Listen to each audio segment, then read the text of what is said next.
কার্তিক মাসের পূর্ণিমা রাত, চারিদিকে জ্যোৎস্নায় ভেসে যাচ্ছে বৃন্দাবন। সেই পবিত্র রাতে ভগবান শ্রীকৃষ্ণ বাজালেন তার মোহন বাঁশি। বাঁশির সুরে মোহিত হয়ে গোপীগণ সব কিছু ভুলে ছুটে এলেন যমুনার তীরে কৃষ্ণের দর্শনে।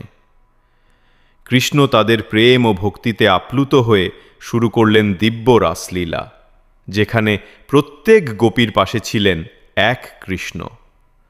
অসীম রূপে এক কৃষ্ণ, অসীম প্রেমে এক রাত।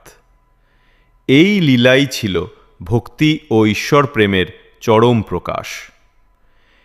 এই রাসলীলা শুধু নাচগান নয়, এটি আত্মার সঙ্গে পরমাত্মার মিলনের প্রতীক। গোপীরা যেন জীবাত্মা আর কৃষ্ণ হলেন পরমাত্মা। তাদের মিলনই অনন্ত আনন্দ, অনন্ত প্রেম। তাই প্রতি বছর এই দিনটি পালিত হয় রাস পূর্ণিমা হিসেবে, যেখানে আমরা স্মরণ করি প্রেম, ভক্তি আর ঈশ্বরের সঙ্গে অন্তরের যোগ।